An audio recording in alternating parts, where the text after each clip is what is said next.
जय हिंद मेरे देशवासियों, भारतवासियों, जय हिंद।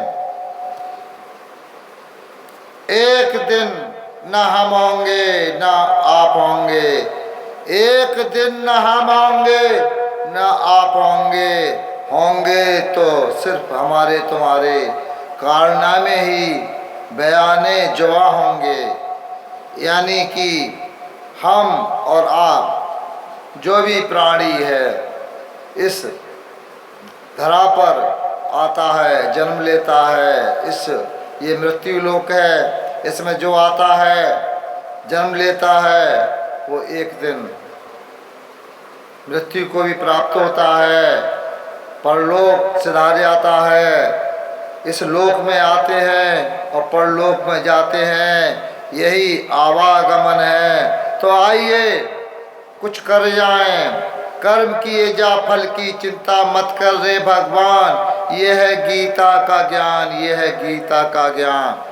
सकाम चेष्टा होती है, चेष्टाएं सब करते हैं, कुछ लोग सकाम करते हैं, कुछ लोग निष्काम करते हैं। प्राणी मात्र, हर प्राणी की एक चेष्टाएं होती हैं। ये संसार द्वैत में रचा गया है, ये सृष्टि द्वैत में, जैसे सुख दुख, अंधकार और प्रकाश, जन्म और मृत्यु। तो ये सब चीज़ें, अच्छाई बुराई, इंसान शैतान, हर चीज़ का एक विलोम है, उल्टा भी है, सीधा भी है। जहाँ सुख है तो दुख है, सुख की पहचान दुख से होती है। तो ये संसार द्वैत में है और इसको बनाने वाले हमारे महाप्रभु ईश्वर, चाहे हम उन्हें किसी नाम से पुकारें, वो अद्वैत हैं, अंतर्यामी हैं, सर्वशक्तिमान हैं और सर्वव्यापी हैं, सर्वज्ञ हैं, निराकार हैं। और लेकिन हम साकार रूप में भी पूजा करते हैं, कर सकते हैं, इसमें कोई बात नहीं है। लेकिन असली रूप अनंत है, निराकार है, सर्वव्यापी है, सर्वज्ञ है और निराकार परमेश्वर है। परमेश्वर, ईश्वर से भी ईश्वर, परमेश्वर। और हम चाहे उन्हें किसी भी नाम से यहाँ अपने पुकार लें, श्रद्धा होनी चाहिए सृष्टि के रचयिता के लिए, चाहे वो हम किसी नाम से उसे कोई, ये जुबान, ये भाषा, ये अपनी स्थानीय, अपनी अपनी अलग अलग हैं, इससे कोई फर्क नहीं पड़ता है। तो इस जन्म में कर्म ही प्रधान है। कर्म कैसे होने चाहिए? अच्छे कर्म होना चाहिए। ज़्यादा 10 लक्षण हैं सनातन धर्म में, लेकिन 10 ना 5 ही आदमी अपना ले। सत्य है, अहिंसा है, त्याग है, परोपकार है और मेहनत है, मेहनत की कमाई खाए। मेहनत हर किसी को करनी चाहिए, सत्य बोलना चाहिए, धोखा किसी को नहीं देना चाहिए। ये धर्म के मुख्य लक्षण हैं। इसके बाद जो जितना कर सके वो कर सकता है, लेकिन सत्य बोलना और किसी से ईर्ष्या न करना, किसी को धोखा न देना और मेहनत की कमाई खाना, ये सबसे बड़ी आत्मा के लिए, परमात्मा की प्राप्ति के लिए सबसे ये बड़ा रास्ता है। और मंदिर हैं, कोई बात नहीं, एक स्थान है, शुद्ध स्थान है, वहाँ एक मानसिकता बन जाती है, हम जाते हैं तो एक भावना बन जाती है। तो ये एक साधन है। मंदिर कोई साध्य नहीं है, लक्ष्य नहीं है, बल्कि साधन है। लक्ष्य और साध्य जो है हमारा ईश्वर है, भक्ति है, परोपकार है, त्याग है, सत्य है, अहिंसा है, मेहनत है, ईमानदारी है। ये हमारे रास्ते होने चाहिए। तो आइए हम सब मिलकर संकल्प लें कि इस धरा पर जन्म लिया है तो इस धरा का ऋण उतारें और अब रंग कुछ लोग रंग को महत्व देते हैं। रंग सब ईश्वर के बनाए हुए हैं। किसी रंग पर किसी जाति संप्रदाय या किसी व्यवसाय का अधिकार नहीं होता है। हर रंग प्राकृतिक होते हैं और हर पीला रंग मिट्टी से जुड़ा हुआ है। पीला रंग मिट्टी से जुड़ा हुआ है। खेतों में जाएं तो फूलों से जुड़ा हुआ है ये। और भावनाओं में जाएं तो त्याग और सत्य के लिए है। और इसी तरह हरा रंग जो है खेतों की हरियाली है, खुशहाली है। तो नीला रंग आसमान से जुड़ा हुआ है, जल से जुड़ा हुआ है। तो ये रंग आदमी सभी रंग सातों रंग सब 7 रंग से प्रकाश बनता है। विज्ञ और कहते हैं जिसे 7 रंग को अगर मिला दो तो सफ़ेद रंग बन जाता है। सप्तरंग इंद्रधनुष देखा होगा जब, और सफ़ेद रंग जब फट जाता है तो 7 रंग उसमें अलग अलग निकल लगते हैं। जैसे इंद्रधनुष जैसे बूंदे से रिफ्लेक्शन होकर आता है, उसका रिफ्लेक्शन और रिफ्लेक्शन होते हैं प्रकाश के। जब बादल होते हैं तो इंद्रधनुष छा जाता है। तो सफ़ेद रंग 7 रंग में विभक्त हो जाता है, 7 रंग मिलकर। तो आइए देश का ऋण उतारें। देश धर्म ही सबसे बड़ा धर्म है और एक दिन ना हम होंगे ना आप होंगे। तो आइए अच्छे मार्ग पर चलें। जातिवाद आज संकल्प लें। जाति से कोई अच्छा ना बुरा होता है। मेरे ख्याल से किसी भी संप्रदाय से धर्म, मानव का धर्म एक ही है। सभी पूरे इंसानियत का धर्म एक ही होता है और अधर्म अलग होता है। तो सभी का धर्म एक ही होता है, वो है इंसानियत। उसे हम चाहे किसी नाम से पुकार लें। और चूँकि जो धर्म किसी ने पैदा नहीं किया, स्वतः मनुष्य के द्वारा पैदा होता है, इसलिए उसे सनातन कहा जाता है। बाकी जो धर्म है वो संप्रदाय का रूप ले लेते हैं। रास्ते हैं, संप्रदाय मतलब एक गुट बन जाता है। कुछ लोगों को मिला के संप्रदाय बनता है और उस संप्रदाय पर चलने वाले लोग पंथ कहलाते हैं। पंथ उस रास्ते पर चलते हैं, लेकिन सबकी मंजिल धर्म ही होता है। पंथ धर्म में जाकर मिलते हैं, संप्रदाय धर्म में जाकर मिलते हैं। मेन लक्ष्य धर्म का होता है। धर्म इंसानी है और उसके विपरीत है शैतानी है। तो किसी भी संप्रदाय और पंथ के आधार पर कोई अच्छा और बुरा नहीं होता है। मेरे ख्याल से हर पंथ और संप्रदाय में अच्छे बुरे लोग हो सकते हैं और इसी तरह हर जाति से व्यवसाय में अच्छे बुरे लोग हो सकते हैं। और तो इसलिए ये भेद नहीं करना चाहिए। घृणा करना सबसे बड़ा महापाप है। किसी से घृणा, असहिष्णुता नहीं होनी चाहिए, सहिष्णु होना चाहिए। दूसरे को बर्दाश्त करने की क्षमता रखनी चाहिए। यही असली धर्म के लक्षण हैं। और जो लोग जाति के नाम पर पद और पैसे के लिए अपना उल्लू सीधा करते हैं, उनसे दूर रहो। जातिवाद अगर है तो जातिवाद कहाँ सही है? जातिवाद वहाँ सही है कि आप अपने भाई की भाईचारे के लिए भाईचारा बढ़ाओ, अपने की मदद करो। मदद के लिए भाईचारा होना चाहिए, जाति होनी चाहिए, संप्रदाय होना चाहिए। लेकिन आज पद और पैसे के लिए, बेवकूफ़ बनाने के लिए जातिवाद और उसका संप्रदाय का सहारा लिया जाता है। मतलब निकल जाता है, फिर कोई नहीं पूछता है। और पहले तुम मेरे भाई हो, मेरी बिरादरी के हो, मेरे संप्रदाय के हो, मेरे धर्म के हो, ये सब बातें कही जाती हैं और मतलब निकल गया। फिर पहचानते नहीं, वो जा रहे हैं ऐसे कि जानते नहीं। मतलब निकल गया तो पहचानते नहीं, वो जा रहे हैं ऐसे कि जानते नहीं। इसलिए जितनी भी आज तक लड़ाइयाँ हुई, मैं आपको बताऊं, महाभारत हुआ, हिंदुओं के बीच में ही हुआ। भाई भाई थे, भाइयों के बीच में ही महाभारत हुआ। करबलाई लड़ाई हुई, आपस में ही हुई। कोई उसमें हिंदू नहीं थे। करबलाई की लड़ाई में कोई हिंदू नहीं था।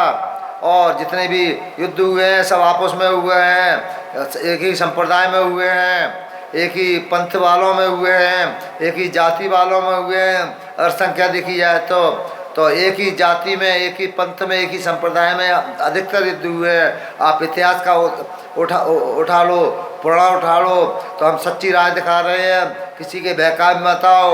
लेकिन जो तुम्हारे धर्म ग्रंथ में लिखा है, अपने धर्म ग्रंथ को पढ़ो, समझो, उस पर मनन करो। आज संप्रदाय तो चला रहे हैं, नारे लगा रहे हैं, अहम है, अपनी कमी दूर करने से कमी दूर होती है। हम में कोई कमी है, हमें बुखार है या कोई फोड़ा है, कोई बीमारी है, तो हमें अपना इलाज कराना है, दूसरे का नहीं देखना है कि उसको है।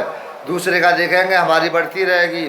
तो हर संप्रदाय के लोग, हर जाति के लोग, हर व्यवसाय के लोग अपनी कमी अपने में दूर करें, तभी भला होगा।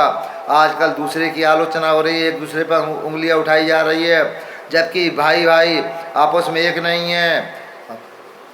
शादी हुई और कुछ लोग तो शादी से पहले ही अलग चूल्हे रख जाते हैं। पहले संयुक्त परिवार हुआ करते थे, परिवार टूट चुके हैं, समाज टूट चुका, देश टूट चुका। देश के संप्रदाय के आधार पर दो टुकड़े कर दिए गए, समाजों को वर्गों में बांट दिया गया।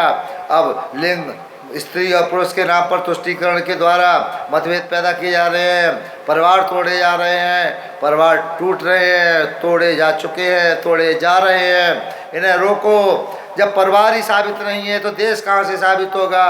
जिस देश के परिवार मजबूत नहीं है, संयुक्त नहीं है, भाईचारा नहीं है, प्रेम नहीं है, समाज संगठित नहीं है, समाज में प्रेम नहीं है, व्यवस्था है, अपनी अपनी दबली अपना अपना राग चल रहा है, तो जिस देश का परिवार मजबूत नहीं है, समाज मजबूत नहीं है, भाईचारा नहीं है, प्रेम नहीं है, तो देश कहाँ से मजबूत हो जाएगा?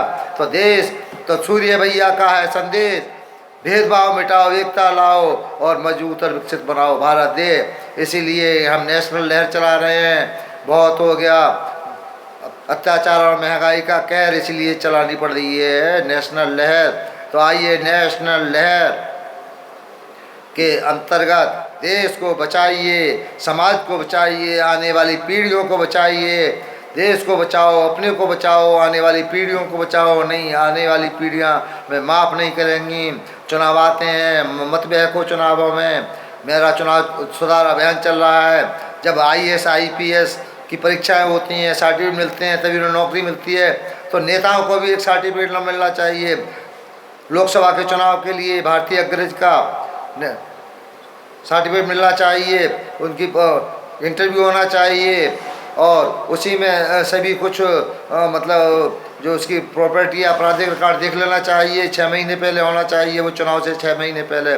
और MLA के लिए प्रांतीय अग्रज का होना चाहिए, स्टेट लीडर का, प्रांतीय अग्रज यानी स्टेट लीडर SL का सर्टिफिकेट होना चाहिए। और पंचायत के लिए पंचायत लीडर यानी PL का होना चाहिए। ये 3 श्रेणियाँ हमने बनाई हैं और उसमें एज लिमिट भी होनी चाहिए। कम से कम 70 साल के बाद व्यक्ति को जब मतलब राजनीति से आराम लेना चाहिए और ना व्यक्ति राजनीति के लिए कम उम्र का होना चाहिए, न ज़्यादा उम्र का होना चाहिए। हाथ पाल से हो रहे हैं, हार्ट के पेशेंट हैं, देखा जाता नहीं, चला जाता नहीं और पदों से चिपके हुए हैं, ये नहीं होना चाहिए। कम से कम स्वास्थ्य देखा, जब स्वास्थ्य और मानसिक स्थिति सही होनी चाहिए तभी राजनीति में उनका लिए सर्टिफिकेट मिलना चाहिए। पढ़ने, समझने, बोलने का ज्ञान होना चाहिए तभी उन्हें सर्टिफिकेट मिलना चाहिए। कुछ क्वालिफिकेशन रखी हैं और वो सर्टिफिकेट पहले 6 महीने पहले बन जाने चाहिए और उनके सब रिकॉर्ड मतलब उसकी जांच हो जाए। अब चुनाव होते हैं, सब लोग खड़े हो जाते हैं, पता नहीं कौन कौन खड़ा हो जाता है। टाइम पे चुनाव होते हैं, जनता भी समझ नहीं पाती है। इसी तरह सभाएं होनी चाहिए, सभाएं संयुक्त होनी चाहिए, प्राइवेट रैलियों पर पाबंदी होनी चाहिए। हर ब्लॉक स्तर पर या पंचायत स्तर पर कुछ गाँवों के बीचों में सरकारी मंच होने चाहिए, उनमें सरकारी व्यवस्था करें, वहाँ लाउड स्पीकर वगैरह होना चाहिए और वहाँ भाई मीटिंगों और एक ही मंच से सब प्रत्याशियों को बुलवाना चाहिए। एक ही मंच से सब प्रत्याशी और पार्टियाँ बोले अपने विचार रखें, वहीं मीडिया है, वहीं जनता है, सुने और मीडिया उसको प्रकाशित करे। प्राइवेट रैलियाँ नहीं होनी चाहिए, इस समय प्राइवेट रैलियाँ होती हैं, सब बसें इकट्ठी कर ली जाती हैं, पैसे धनबल का सब बसें कारें सब इकट्ठी करके भीड़ लगाई जाती है, सड़कों पर जाम लगते हैं, बच्चे बूढ़े परेशान हो जाते हैं, बसें हाथ नहीं आती हैं, नेताओं की रैलियाँ चलती हैं। ये सब देश कहाँ जा रहा है? ऊपर से हेलीकॉप्टर उड़ता है, आँखों में धूल झोंक जाता है, और आँखों में धूल झोंकने वालों को लोग वोट देते हैं तो करोड़ों रुपए चुनाव पे खर्च हो जाते हैं। 5 मिनट को नेताजी आते हैं और भाषण दे जाते हैं और चले जाते हैं, करोड़ों रुपए लुटाए जाते हैं। अरे बड़े बड़े नेता हैं, टीवी पे बोल सकते हैं, मीडिया बोल सकते हैं, अखबार में बोल सकते हैं, बोलते हैं, सब जनता जानती है क्या कर रहे हैं क्या नहीं कर रहे हैं, सबको जानते हैं। क्या जरूरत है 5 मिनट को 10 मिनट को 15 मिनट को भाषण करके लाखों की भीड़ जुटाते हैं, लाख करोड़ों रुपए खर्च करके। ये देश बर्बाद हो रहा है, कहाँ जा रहा है ये पैसा? सब पार्टियों की जांच होनी चाहिए। कायदे में दलबल, ये दलबंदी से देश पार्टी बंदी से बिगड़ रहा है। अब सभी पार्टियां जबकि एक जैसी हैं, सभी तुष्टीकरण कर रही हैं, सभी रेवड़ियाँ बांट रही हैं, जनता को भड़का रही हैं। इसलिए अब पार्टी बंदी सब खत्म होनी चाहिए, एक पूरे देश में एक पार्टी होनी चाहिए। और जो लड़ा है उसी के अंतर्गत एक चाइना में सिर्फ कम्युनिस्ट पार्टी के अंतर्गत ही चुनाव होते हैं, और बाकी जो लड़ते हैं कम्युनिस्ट पार्टी का जो महासचिव होता है उसका चुनाव होता है। जो महासचिव बनता है वो यहाँ का प्रधानमंत्री बन जाता है, राष्ट्रपति बनते हैं। इस तरह चाइना में, और चाइना आप देखिए कितना गरीब देश था, इतनी पॉपुलेशन थी, बहुत बड़ी आबादी है, यहाँ आबादी को कोसते हैं चाइना कितनी बड़ी आबादी है, लेकिन आज वो विकसित से भी आगे है, उसका व्यापार कितना विश्व में चल रहा है, और हम अभी अविकसित बने हुए हैं, विकासशील में ही हैं। तो आइए देश को विकसित और मजबूत बनाना है।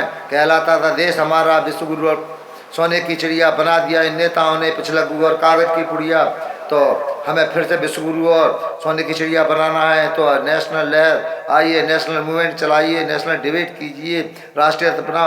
अब मैं एक प्रश्न आपके सामने डाल रहा हूँ, बहुत महत्वपूर्ण है कि जब हमारे देश में अभी तो चलो नेता देश को बिगाड़ रहे हैं, राजतंत्र में 1000 साल पहले चले जाइए तो अब तो नेतागिरी भी नहीं थी। आज नेताओं को चलो कोसते हैं, नेताओं में चलो कमियां हैं, राजनीति भ्रष्ट है, सब बातें मानते हैं, लेकिन हम और इतिहास में 1000 साल पहले आ रहे हैं। उस समय तो नेतागिरी थी, लोकतंत्र नहीं था, राजतंत्र था, इतने शक्तिशाली राजा थे और इतना तांत्रिक थे, हमारे यहाँ ज्योतिषी थे और बड़े बड़े विद्वान थे, काबिल लोग थे, सब चीज़ थी, वीरता, बुद्धिता, बौद्धिक और जनशक्ति सभी कुछ थी। फिर आखिर गुलाम क्यों हुए? विदेशी आए, काफ़ी छोटे छोटे टुकड़ों में विदेशी आए, यमन आए और लोग आए, विदेशी आए, अंग्रेज आए और यहाँ राज्य करते चले गए। और आज हम सुनाते हम गुलाम थे, अब आज़ाद हो गए, 15 वर्ष तो आज़ाद हो गई है। ये कब तक हम गुलाम थे गुलाम थे? अरे आखिर गुलाम क्यों हुए? उसका कारण है, उसका कारण जानना होगा। आज हम बता रहे हैं कि राष्ट्रीयता की कमी थी, सिर्फ राष्ट्रीयता की कमी थी। लोग जनता सोचते, जनता में राष्ट्रीय भावना नहीं थी उस समय। सब राजा और जो राजा की सेना थी वो ही अपना दायित्व समझते थे देश के प्रति, और वो भी नहीं समझते थे, वो भी आपस में ईर्ष्या जलन में एक दूसरे से लड़ने में लगे जाते थे, एक दूसरे सब राजा एक दूसरे को नीचे थे। राष्ट्रीय भावना नहीं थी, राष्ट्रीय एकता नहीं थी। यदि राष्ट्रीय एकता होती उस समय तो भारत गुलाम नहीं होता, मैं गारंटी के साथ कहता हूँ। और वही कमी अब उत्पन्न हो रही है। तो राष्ट्रीय एकता के लिए राष्ट्रीयता जरूरी है। राजा भले ही छोटे छोटे हों, जैसे आजकल प्रदेश है, लेकिन राष्ट्रीय स्तर पर सब प्रदेशों के मुख्यमंत्री एक होते हैं। तो इसी तरह राजा चाहे तो राष्ट्रीय स्तर पर सब राजाओं को एक होना चाहिए था, लेकिन नहीं थे, वो आपस में लड़ते थे। जनता अपना उत्तरदायित्व, राष्ट्रीय भावना नहीं थी, शिक्षा की कमी हुई, तो शिक्षा और राष्ट्रीयता की कमी से देश गुलाम हुआ। मैं आपको बता दूं, हाँ, फिर कालांतर में, उससे पहले जब यहाँ शिक्षा अच्छी थी और राष्ट्रीयता थी, तब देश सोने की चिड़िया था। और जब कमी आ गई शिक्षा में और राष्ट्रीयता में, देश गुलाम हो गया। और लेकिन कालांतर में शिवाजी ने राष्ट्रीयता पैदा की, महाराष्ट्र में मराठा राज्य की स्थापना की, वो राष्ट्रीयता की बात। शिवाजी छोटे से बहुत निचले स्तर से उठकर ऊपर महाराजा बने हैं, शिवाजी महाराजा बने निचले स्तर से। क्यों? राष्ट्रीयता पैदा की, जनता को साथ दिया उन्हें, राष्ट्रीय भावना पैदा की, मराठाओं में राष्ट्रीय भावना जागी। उन्होंने लाल किले की जो बादशाहत है वो 1711 के बाद 10 के बाद तो मराठा तय करने लगे। पैसा इतिहास उठा के देखिए, लाल किले पर उनका काफ़ी अच्छा मतलब प्रभाव बन गया था मराठाओं का। क्यों? उनमें शक्ति आ गई थी। और इसी तरह महाराणा प्रताप के भले ही भाई अपने दुश्मनों से मिल गए, लेकिन महाराणा प्रताप जूझते रहे। और उनका साथ किसने दिया? जनता ने दिया, वहाँ के भीलों ने दिया, पब्लिक ने दिया, कि राष्ट्रीय भावना जागी। तो मेवाड़ और मराठा राज्य दो राष्ट्रीय भावना के बहुत बड़े उदाहरण हैं। शिवाजी ने राष्ट्रीय एकता महाराष्ट्र में जगाई, नेशनलिज्म, और वही महाराणा प्रताप ने मेवाड़ में जगाई। मेवाड़ के भीलों ने राष्ट्रीयता के तहत, देशभक्ति के तहत महाराणा प्रताप का साथ दिया राज्य में। महाराणा प्रताप के पिता ने उनको उत्तराधिकारी कहाँ बनाया था? जगमाल को बनाया था। लेकिन भीलों ने, बाकी जनता ने जगमाल को हटाकर, क्योंकि उसमें राष्ट्रीयता नहीं थी, राष्ट्रवादी नहीं था जगमाल, इसलिए महाराणा प्रताप राष्ट्रवादी थे। इसीलिए बाकी जनता ने, भीलों ने, बाकी जनता ने जगमाल को हटाकर महाराणा प्रताप का राज्याभिषेक किया है। ये इतिहास पढ़िए, कथाएं होती हैं, सब कुछ होता है। और कथाओं में जो चीज़ होती है वो पर्याप्त नहीं है। अच्छी कथाएं सुनिए, अच्छी विचार सुनिए, लोगों को रचनात्मक रूप से साथ आइए, रचनात्मक पॉजिटिव विचार रखिए और राष्ट्रीयता अपनाओ। किसी से जलन मत करो, ईर्ष्या मत करो। आज पड़ोसी से जलन है, भाई भाइयों में मनमुटाव है, झगड़े हैं आजकल थाने चौकियों में, और उसमें अदालतों में जाइए, आप उसके झगड़े में लेंगे। आप जाइए अदालतों में, देश की हालत देखनी है, कचहरी में चले जाओ, कोर्ट में चले जाओ, तहसीलों में चले जाओ, किस तरह लोग परेशान घूम रहे हैं। जरा सा ऐसे झगड़े, जरा ऐसे काम नहीं निपट पाते हैं। महंगाई आसमान छू रही है, पैसे की भरमार है, पैसा ही पैसा। थोड़े पैसे में आजकल गुजारा नहीं हो रहा है, बड़ा बड़ा पैसा चाहिए। महंगाई, बेरोजगारी का कहर हो रहा है, परिवार टूट रहे हैं, समाज टूट चुका है। देश कहाँ से मजबूत होगा जब परिवार और समाज टूटे हैं? तो आइए मैं आपको बताऊं, एक चीज मैं कहना चाहता हूँ। कोई कहता है कि सूर्य भैया फेल है, सूर्यपाल सिंह फेल है,